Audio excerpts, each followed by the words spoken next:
Hey everyone, and welcome back to Week 8 Ideas here in the Anthropology of Music and Sound. So for this week, we have a variety of topics, and as we move towards the end of the class, you'll notice that just sometimes we're, in a sense, lumping ideas together that maybe don't necessarily completely relate to one another. It's just kind of the function of having a lot of topics to cover, and not every topic neatly fits together with another set of topics. So this week we'll talk about these four main areas: music and politics, which is super involved. That also connects to the idea of music and its connection to social movements.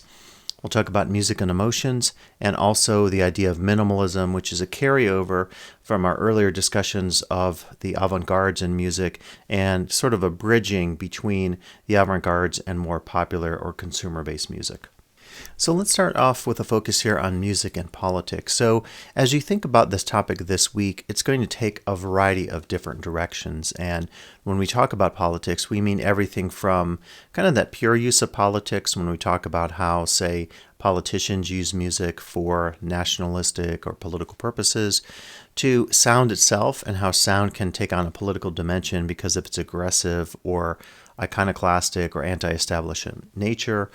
And then also the idea of the politics of ethnomusicology as we start to think about how we study music and sound, particularly in terms of race and gender, and some of the issues that come up with, say, the decolonization of sound archives that we talked about in previous weeks, and also the issue of gender and more feminist approaches to ethnomusicology. So just keep this in mind when we focus on politics this week, because it's really a multi-referential topic when we talk about it. Now, some really good media to check out. So specific to music of protest, I encourage you to look at the media this week. Look at the video, The Evolution of American Protest Music. Also, in terms of how music is used for hate and nationalism, check out Inside a Neo-Nazi Music Festival from Decade of Hate. And then I've mentioned this in previous weeks. I wanted to throw it in this week as well. Slavoj Žižek, the famous Slovenian philosopher, has a really good discussion of how Beethoven's Ode to Joy is used by both right-wing, left-wing, and even centrist groups. What I love about his point in this particular excerpt from one of his important films, it's a very interesting notion to think that music itself could be almost like this empty vessel. There's certain chords and progressions and a sense of grandeur, of course, that we hear with Beethoven's Ode to Joy. But the fact that it can be used by movements far across from one another in terms of the political aisle, that says something about the symbolic nature of music and how it can be appropriated by many different groups, political movements, and so forth. Now, we'll also look at political music videos. So this is a list that I found on the internet, so check these videos out. You're welcome to click on those and watch some of them. And then I really encourage you to look at Childish Gambino, This Is America video, which I really would like for us to focus on this week, maybe in the open discussions, just to have a conversation about all the powerful imagery that's found in that video, the symbolism, the allegories, the visual culture combining with the musical culture. It's a super complex video, and it has close to 1 billion views. So it's not only political and focused on racial issues in the United States, especially in this time in 2021 when there's a movement against diversity, equity, inclusion efforts, all this focus in local school boards on so-called critical race theory and people opposing the teaching of diversity, I think really allows us to channel some of our political analyses via this video by Childish Gambino, which is, for me, one of the most revolutionary music videos in a very long time. Specific to race and politics, I encourage you to look at Cox and Warner's Audio Culture, The Quiet of Blackness, so pages 103 to 118. These would all be great for your text posts this week, and also the readings by Birdsell and Wang. Again, really do look at This Is America by Childish Gambino, and hopefully we can have a great discussion about it in our open discussion board for the week.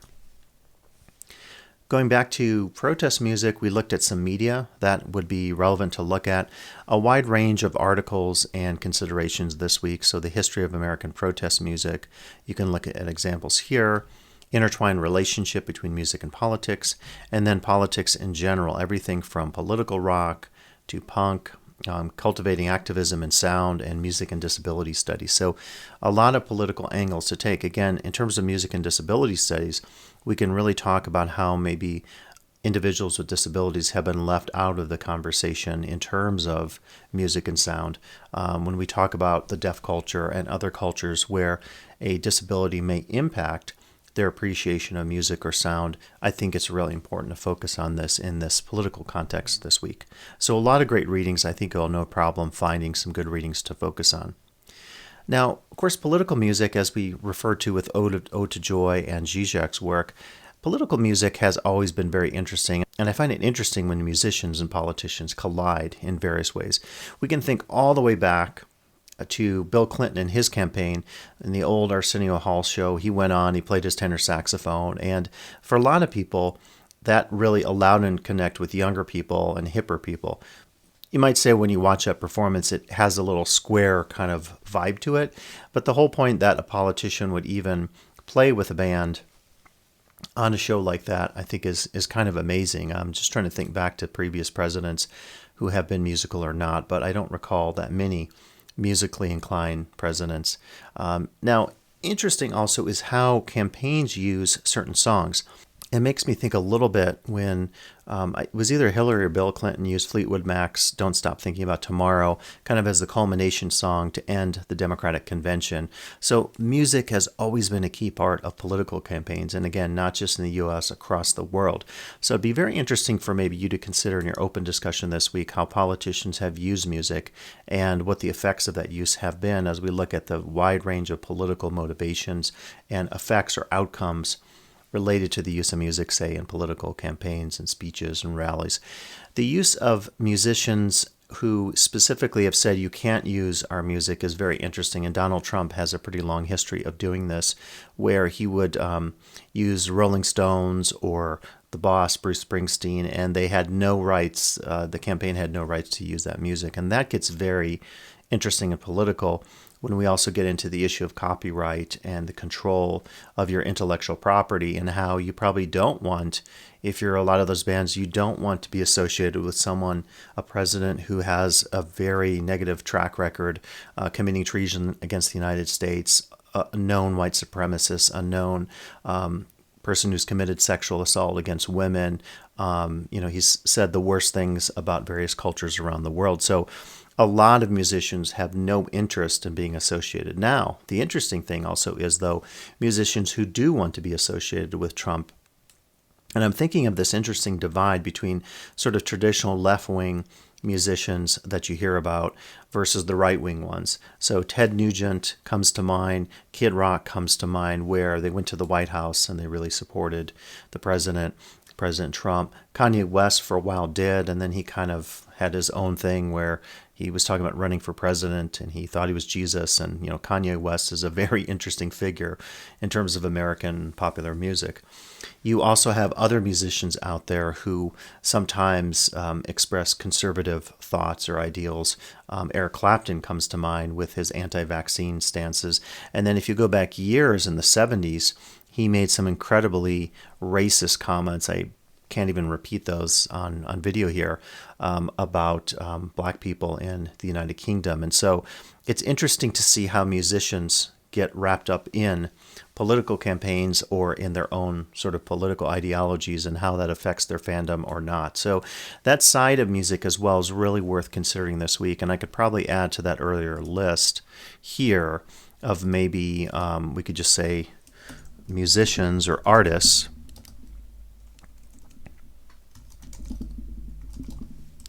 and let's just call it their politics. So we continue to add to this, and I think as you'll see this week, it's a really lengthy consideration when we talk about music and politics because there are so many different angles that we could possibly consider. So we'll add that one as well to our definition of what we mean by politics when we connect it with music and sound.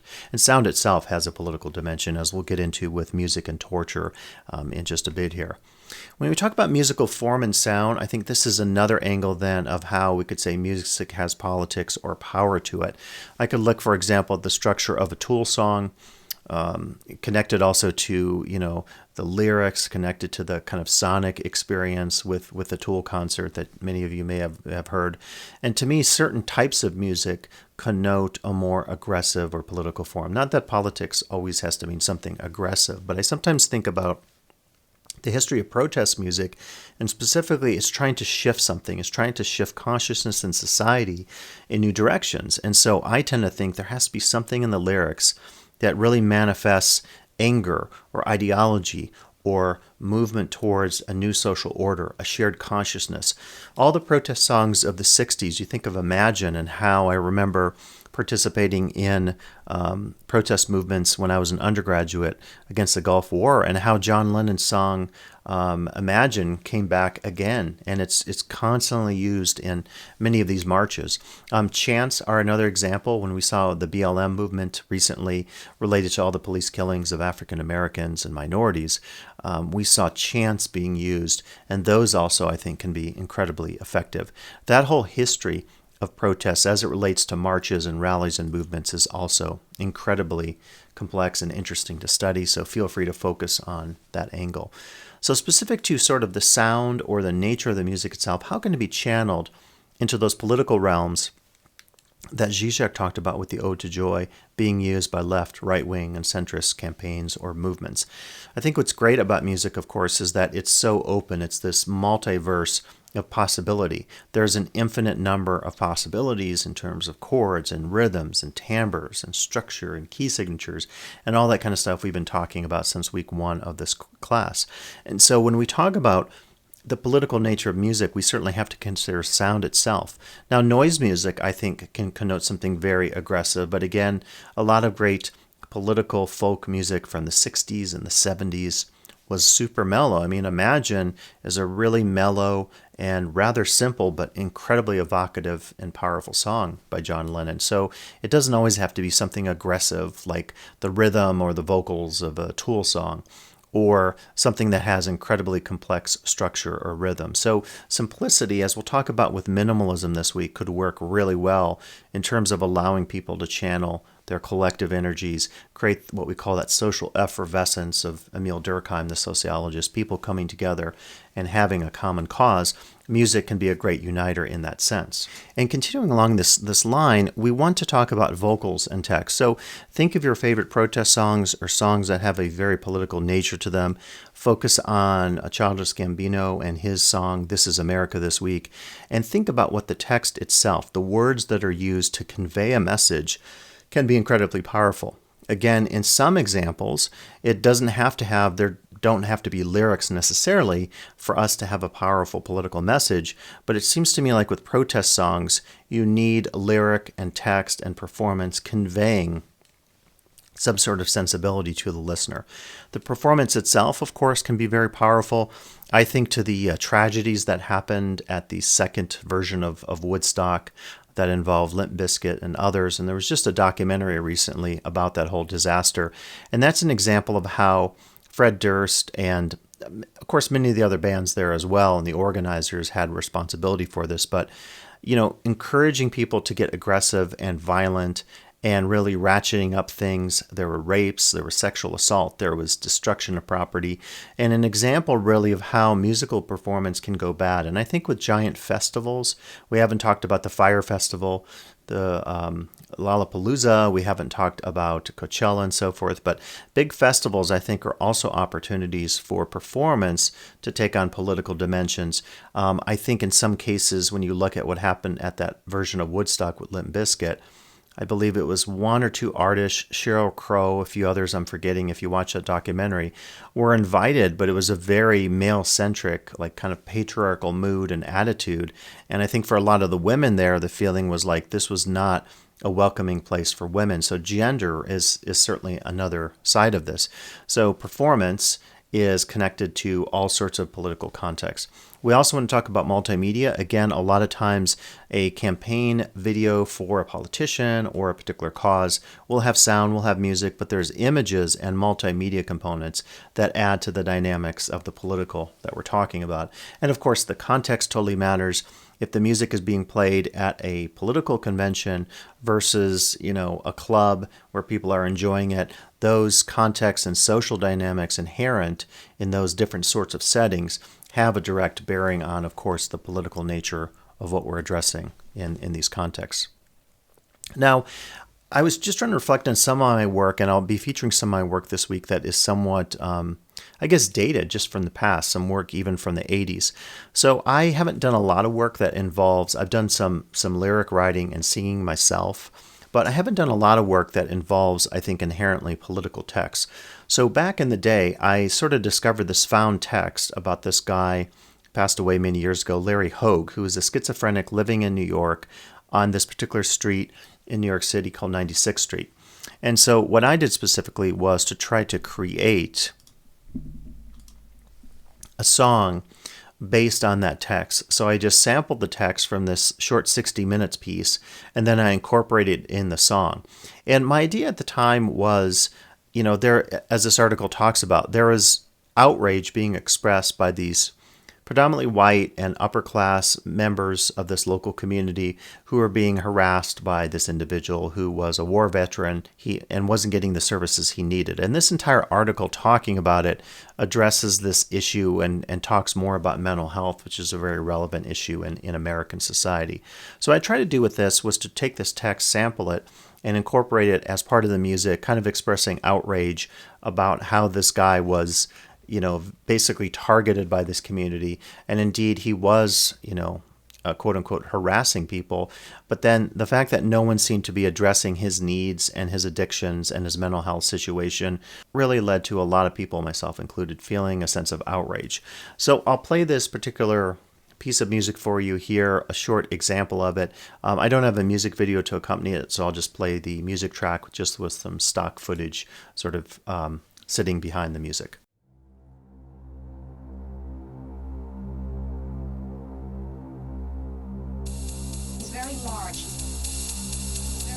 He's very large, he's very powerful, very agile, and he springs. He crouches between four cars, and suddenly as you're driving along, he jumps onto the hood of your moving car so that you are carrying him around like a hood ornament. Claire told us she also saw him rip apart a large stone bench and throw a slab of it through her car window. Rip apart a large stone bench and throw a slab of it through her car window.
They go home and they run back in incredible terror.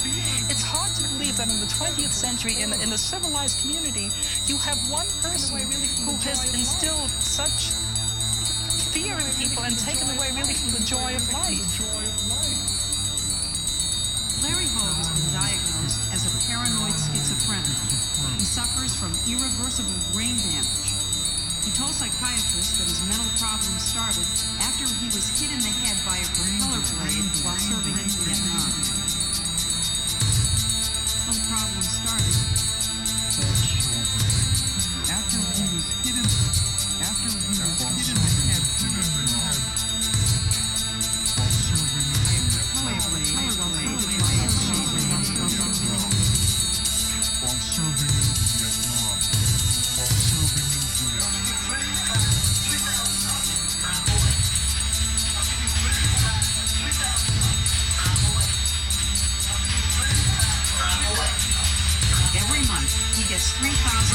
wages and veterans benefits, which he picks up at a local bank. He's often homeless because instead of spending the money on housing, he spends it on drugs, and then heads right back to 96th Street.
And inevitably, he gets high again and returns to haunt the residents of 96th Street. Well, you haven't picked up on some of those charges. And I've been no. I'm not no criminal lady. Well, now, we've seen you. And Sure, you've seen me in that area, and I'm going to be in that area. we've seen you throwing garbage. We've seen you messing with Right. cars. The whole world is garbage.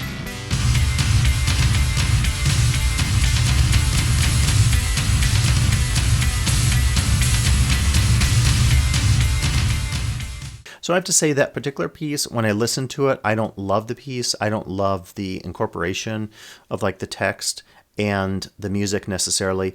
Again, very dated piece of music, late 80s, early 90s.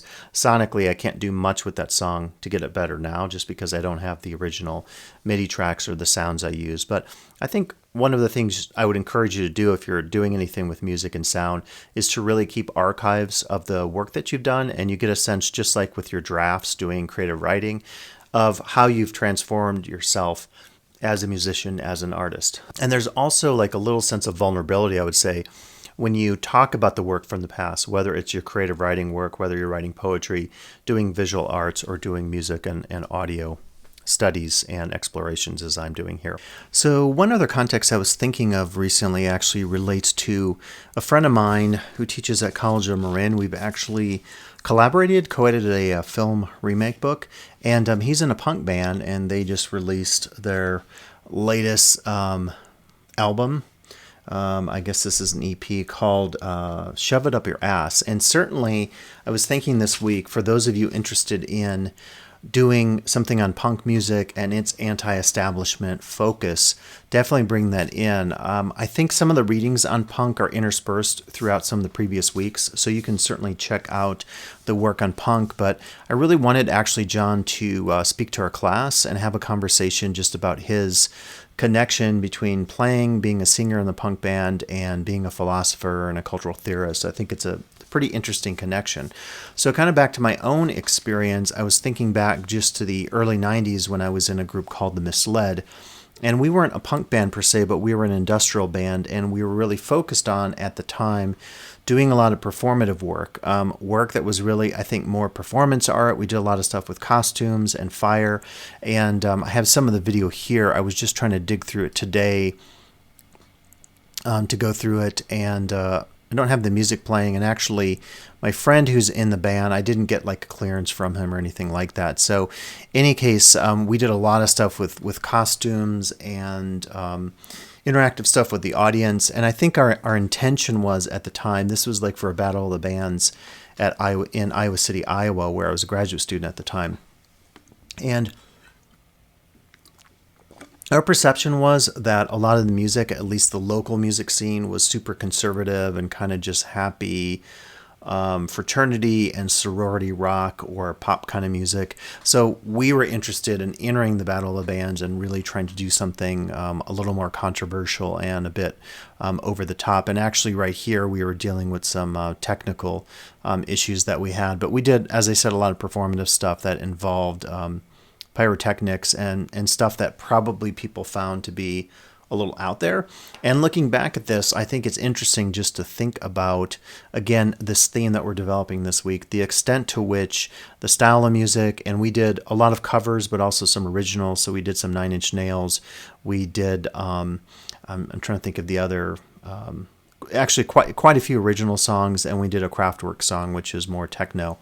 But I think one of the things that I found interesting about this approach was to try to really combine aggressive music, electronic music, and also bring in this like performative element that involved some multimedia work and a lot of use of props and throwing things at the audience and really trying to get something going. And I think it did end up being controversial, but looking back at it, I sometimes wonder exactly what the effect of our performance was, given the context that this was a Battle of Bands, and all the other bands that were playing were really emphasizing just playing kind of good, wholesome, Midwestern bar music.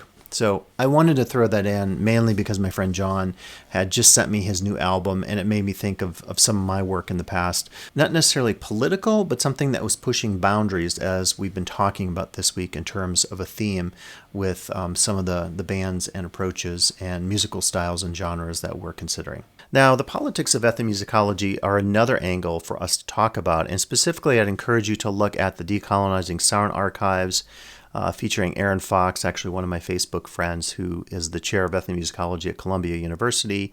And really interesting topic, again, trying to repatriate archives that have this whole colonial legacy of them to them.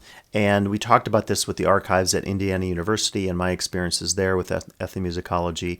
And the issue, I think, is really one to consider: who controls the rights to the sounds, to the music, to the reperformances, to the archives of indigenous cultures and people maybe who lack power. And so there's a movement afoot definitely to try to take these archives and get them back in the hands and control of the people whose culture was used, if you will, and possibly appropriated to create to create these archives, and indeed to create many careers of, say, ethnomusicologists and other people involved in the collection of sound via archives. Transcription we also talked about weeks ago. I also encourage you to look at the gendered side of ethnomusicology. Check out this video on the gendered history of ethnomusicology, and also Sound Waves, the women's music movement. Again, I think it's super important this week for us to consider every aspect of politics, including how the study of music itself has a political dimension that we need to deconstruct and really come to terms with. The decolonization topic is also carried through these articles for this week. So check out Audible Empire. In terms of gender and feminism, check out Audio Culture, that really good book, The Gender of Sound and All Sound is Queer. So bringing in LGBTQ plus issues into the study of music, sound, and ethnomusicology.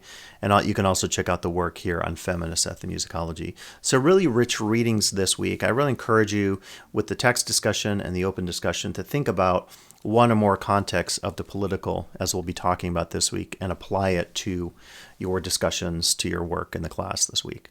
Now, music and torture is another topic that I thought connected to this, because for a lot of this class, we've talked about how music as a mood, as a performative gesture, as something that brings together people, tends to be generally positive. Now, we get into debates, of course, about like noise music and the avant-gardes, and maybe pop music and consumer-based music. Then that itself is a whole other political analysis to conduct. But if you remember the siege on Waco, if you remember Gitmo, Guantanamo Bay, the torture and rendition programs by the CIA, a lot of music has been used as a form of torture, so a form of displeasure. Could be white noise, could also be the theme song from Barney. I even remember some, in the case of the Waco siege, some progressive rock bands being used, their music being used. So it's very odd to think about what gets used. And of course, a lot of people have called on governments around the world to ban the use of torture. And this is a very challenging and difficult side to think about music in this context, but I think very important because it also has its own political dimension. I also encourage you to look at the Sound, Music, and Violence article of this journal, this open edition journal, and you can find some great articles there as well. So check out all those resources. You can also find videos that connect to that same topic of music and torture, or music and violence on the internet.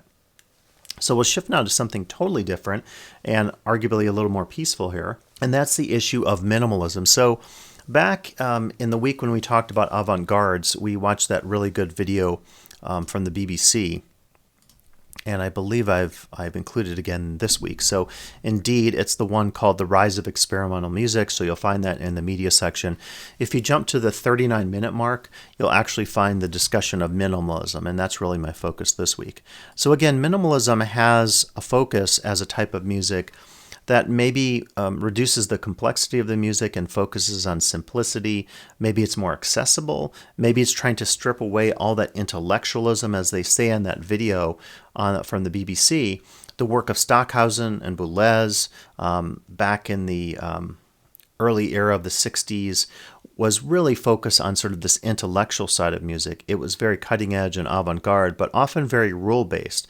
And so some people felt like maybe we can cut down on all those rules, and you get guys like Cornelius Cardew that we'll talk about later in this lecture today, and others like Terry Riley here who wrote In C, who maybe really thought about doing something different, freeing the performer from some of those constraints of the composer and giving the performer more opportunity to explore and take some chances. What's really amazing about In C, and I encourage you to check out both the reading this week that has information, the score, and also the note to performers, and also a work featuring Terry Riley here and other musicians that was a full-fledged performance of In C. What's amazing about In C, again, is this idea that it is minimalistic. It also allows the performer to capture an essence of the song that isn't defined by the composer, which again really contrasts with Boulez and Stockhausen's work that was super rigorous and would say, like, you play this set of notes and here's the dynamics. And in the BBC documentary, they make the point that you would have to spend hours and hours rehearsing in order to really perfect something that was so focused on the voice of the composer and not on the voice of the performer to interpret things. So Terry Riley's music, I think, takes it in another direction. The instructions for the piece is during the course of the performance, each of the musicians, and I think he said between 10 and 20 might be ideal. Each of the musicians will play through these various figures, almost think of them as motifs in order. And the BBC documentary, by the way, makes a point that Mozart back in the day actually had an experimental approach to composition where you could compose a musical performance based on just rolling dice and then using those to determine which of the figures to play. So this is in a sense similar. The difference being Riley says, you should go through these in order, but you get a decision as far as how long you want to play each of these figures. I think the score says something like maybe 30 seconds to a minute is fine. So you could repeat them. You could experiment with the tempo. So you're moving through the score, but that traditional sense of time and meter and having a tempo and so forth is really not in play. The end result is, as all these performers are playing together, you get this incredible polyrhythmic and incredibly harmonic composition that takes place. And I really do encourage you to check out the video and also the score, because you'll get just an incredible sense of how minimalism can really free us and also create, I would say, some beautiful music. For me, In C is one of the most beautiful pieces of music. And what I like about it is this openness and this possibility of exploring things. Every performance will be different. And of course, every performance of Ode to Joy is different. Every composer who writes something realizes that the conductor and the musicians playing will always have their own nuance and take on things. There's a lot of interpretation that goes into conducting work. I have a friend back in Northwest Indiana who's a conductor, and a lot of conducting really goes into the reinterpretation of the work of the composer who has come before you. But what I love about Riley's piece is this openness to say the performer gets a greater role in making decisions about the outcome of the composition, of the performance. Reminds me of the work of the Italian semiotician Umberto Eco, who talked about the idea of an open work being one that really the reader, or in this case the performer, has control over the text, as opposed to a closed work, which is more focused on the authority of the author, or in this case, the composer. So this notion of openness, I think, is incredibly key and unique, and I would say if you can use this as a source of inspiration in your own musical or aesthetic studies beyond music, definitely look at Terry Riley's work, totally revolutionary. And do check out the video from the BBC once again, but I would recommend starting around the 39-minute point or so. Now I want to show you my own experiences with some minimalistic composition. So I have three here. One is called Nerves, the other one is Movements, and the other one is called In C, which is not really based on Terry Riley's work, but is an attempt to think about a very minimalistic composition approach. So what I'll do is go through each of these and talk you through them, and you'll get a sense of exactly how minimalism has influenced me. And I should say that a lot of this work in C is much newer, more recent, maybe within the last 10 years. Nerves and Movements go back to the 1980s, the late 1980s. So fairly old work that I was experimenting with things at the time, and I was very influenced by the work of people like Stephen Reich and also Philip Glass. And it's interesting to note that Philip Glass has, in some senses, disavowed the use of the word minimalism. Repetition, sequencing, focusing on simplicity of things, focusing on repeating certain motifs or chord progressions, or as I'll show you with this program here called Mallet Flux, even focusing on arpeggiation, and a lot of that relates to our electronic instruments of today, because we can do a lot of, every instrument I know of has, keyboard instruments at least have an arpeggiator built in, which is kind of for me one of the tracks or continuations here of the avant-gardes, and specifically minimalism. And I think minimalism, of all the avant-gardes we considered in previous weeks, is probably the most accessible. And so this is why I really encourage you this week to think about music and emotions. What emotion is conveyed when music has a political dimension, when music is used for that social effervescence, that focus on protests and bringing together social change in society? Is it aggressive music? Is it accessible? Does it create a certain type of mood? If so, what type of mood? And of course, all this is subjective in terms of our listening and our experiences, but really important to focus on this week as we talk about music in its various political contexts. So let's start first with the piece Movement. So again, I wrote this ages ago, and I thought I would show you, or maybe what I'll do actually is when it's playing, I'm going to put up just some of the score, but just real quick, I'll show you what that looked like. So I was specifically interested in trying to take the work of Philip Glass and really get inspired by it. And so I wrote out a quasi score, and I say quasi because this particular piece is really based on the repetition of certain segments or sequences. I didn't know at the time of Terry Riley's work, but certainly looking at Terry Riley's work with certain motifs like this reminds me of this music, because I was really trying to think about using the different voices, and I think there were at least 1, 2, 3, 4, 5, 6, 7, 8, 9 sort of separate voices that play the melodic arpeggiated parts, and then you'll hear some brass sounds that are playing the chords on top of it. So I knew going into this that I wanted to experiment with the repetition of different motifs. I wanted to take incredibly fast, not just 16th notes, but clusters of notes that were incredibly quick. So if you're playing like in a traditional 4/4, when you see something like this arpeggio or progression, we're talking about that's every one beat, all those notes play. So if you have 1, 2, 3, 4, 5, 6, 7, 8 notes, obviously that's going to be very fast unless your tempo was pretty slow. And I think the tempo on this was fairly quick. And what I also wanted to do was to try to decide on when the parts come in, so it's not a traditional score as I've done in the past, but I wanted to notate what the sequence or melody or motif was and how many times it would play. So it would play 160 times, 80 times, 112 times, 96. And I wanted to experiment with layering. So as these various sounds come in, I really wanted to think about how your brain cognitively, you start to lose maybe focus on the rhythm, you get into polyrhythm, or you get into a point almost like with Black Meaty in last week's discussion lecture. You get into a point where your brain isn't even perceiving things. Maybe it perceives one main rhythm or one main melody or harmonics centered point. It reminds me a little bit of audio signals in Eurorack. At a point, I can adjust a sound or really an envelope, a modulation source where it starts going tick, tick, tick, tick, tick, tick, tick, and then when it gets to the highest point, you just hear one tone, as if I'm playing a tone on a keyboard, but it's actually not one tone. It's just our brain perceiving that incredibly fast rhythm, like some of these here, as one continuous pitch being played. And we call that audio rate or audio rate modulation in the world of Eurorack. So it's pretty curious to think about our brains, and I was really interested in perception and how our brains would work on perceiving what was being played in these incredibly fast senses. And there's probably thousands of notes in this individual composition. I haven't counted them out, but a ton of notes. On top of the notes are these brass ensembles playing. And again, this is all in the late 80s, so brass sounds were nothing like today. If I redid this today, which it could someday and maybe will, it would sound much different and much better. Again, it's a piece reflected when it was created in terms of the sounds, in terms of the ideas I was trying to generate.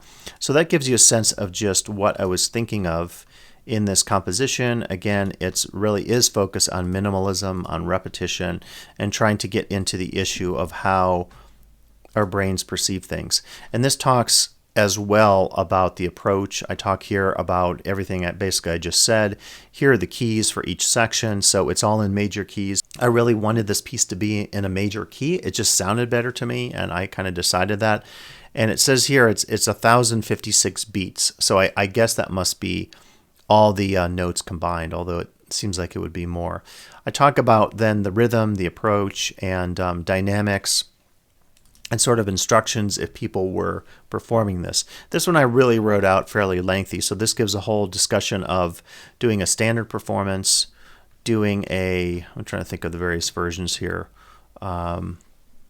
Maybe I lost some of those pages, but anyway, it talks about the different approaches to the performance, and then this gives you some sense of how you would possibly do this live. I didn't do it live, but if you did it live, it would be interesting, kind of like with Tara Riley's piece, to think about how it would sound differently using acoustic musicians and some electronic musicians versus just using all the electronics. I also use this with primarily my Yamaha TX81Z, which is an FM synthesis sounding device.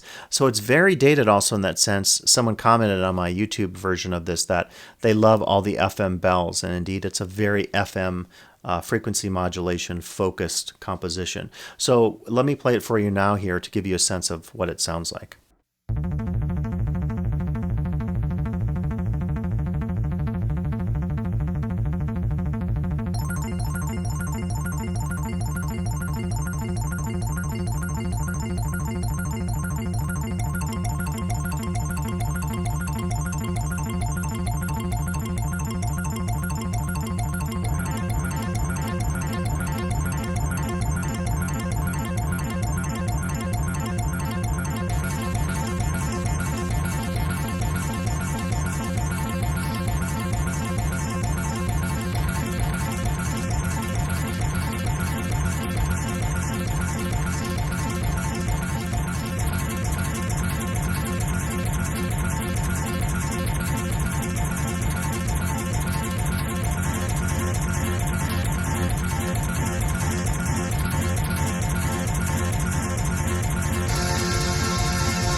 So again, that was Movements, a piece I did years ago. Another one I did years ago was a piece called Nerves, which I'll play for you now. I don't have an actual score written for this one, but it was also really much in that minimalist vernacular, trying to do some work that I was inspired to do, say, from the work of Philip Glass. So here is an excerpt from Nerves.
So that was Nerves. And lastly is this piece C, which was not really referencing Terry Riley's piece, though I was aware of it when I created it. I wanted to do everything just using, I don't think it's even the key of C major. I think it's just C's. It's just C drones and various C's being played. So I wanted to use one note, and then I use speech synthesizers, and I specifically combine these speech synthesizers to have sort of a chorus of different voices that would just say C, as a very, again, minimalistic, simple thing. And then I took advantage of some panning and audio work and also timing. So you get kind of a cascading waterfall effect where it's like C, C, C, and different voices coming in at different times. So let me play you a segment of this. And by the way, all these videos I'm playing for you today here and these examples are using some stock footage, which is one way to add visual content to some of your musical performances.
And so that was the song C. So again, I think for me, minimalism has always been a source of inspiration. And I find like in today's day and age, it's really easy to do minimalistic music. Let me show you this piece, this VST rather, called Mallet Flux.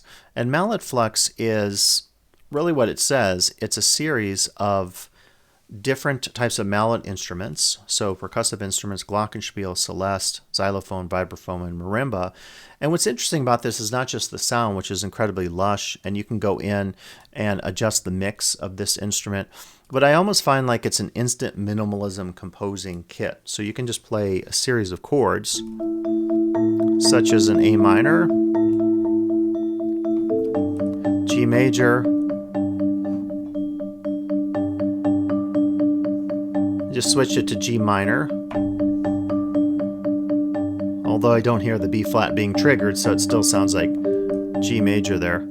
And what's cool about this is you can go in and adjust the rhythms or the sequences.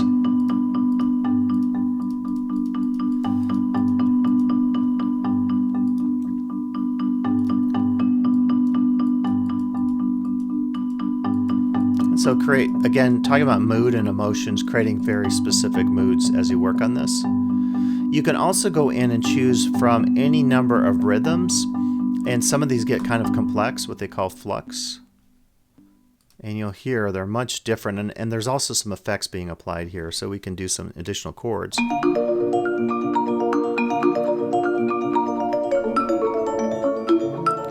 It's almost like an instant soundtrack creator. Well, there we get the G minor. We can hear the B flat now. And F7.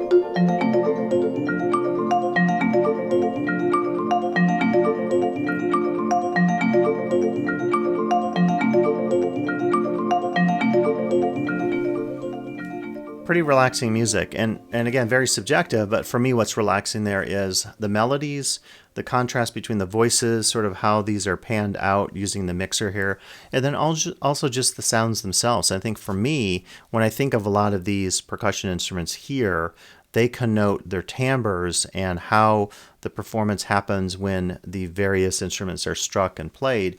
To me, it really connotes something very soothing, minimalistic, and super harmonious. Now, again, you could change up your chord progressions. Let's see if I could do something funky. Totally different mood, certainly there. A little more mysterious, as opposed to just playing like an A minor chord or B flat major. Again, we can alter it up a little bit. So as we've talked about throughout this class, I think it's very interesting to think about how some of the sounds that we're experimenting with today actually lend themselves to certain moods or emotions or types of composition or approaches. And that's something much different than we saw in the past when we didn't have these instruments available. So I think if you think about minimalism this week, you might just think about the different contexts and how minimalism maybe became that one aesthetic that almost carried through and became more popular than all the other avant-garde approaches we've been talking about. Now, that being said, we can also focus politically here on this idea of the avant-gardes in music and sound having an anti-establishment ethos. We talked about noise music in the past and the avant-gardes and the work of John Cage. We certainly considered this idea. I think applying it to this week, we might be talking about almost pulling the rug out from under the entirety of musical composition or sonic studies. What a lot of these folks were doing, including Cornelius Cardew, was really trying to say, let's challenge everything that we know about music at the most conceptual and foundational level. And so that itself, I think it's fairly interesting. So one of the things I wanted to do this week was to create a composition based on one of Cardew's idea, which is this notion of free improvisation. So I'll play for you a little bit of this now called Pattern Jazz Foam, which is actually based on another series I did. And it will include the Soma Divina, Soma Pipe, a homemade mega kalimba, and a quad operator synthesizer. And if you're curious about what those instruments are, you'll see them as they're played in the composition here.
So again, that was pattern jazz and just an attempt to try to see what influences from free improvisation I could bring to bear on this composition I just created.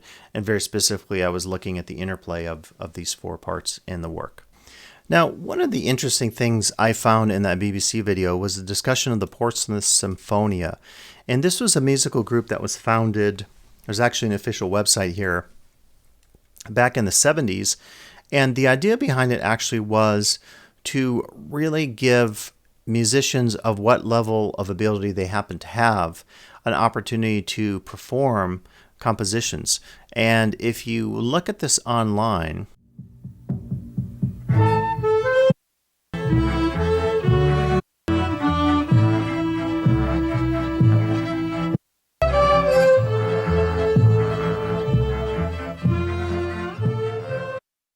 probably get the idea here. The idea behind it is there was an attempt to give people an opportunity to play, even if they didn't have the ability to play the instruments. And this is an example of the famous Also sprach Zarathustra by Strauss.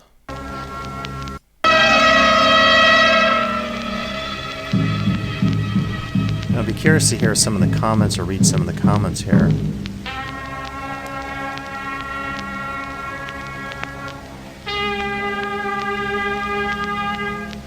Someone wrote, "The songs of representation of my life so far. This is how it sounds to wake up from a hangover."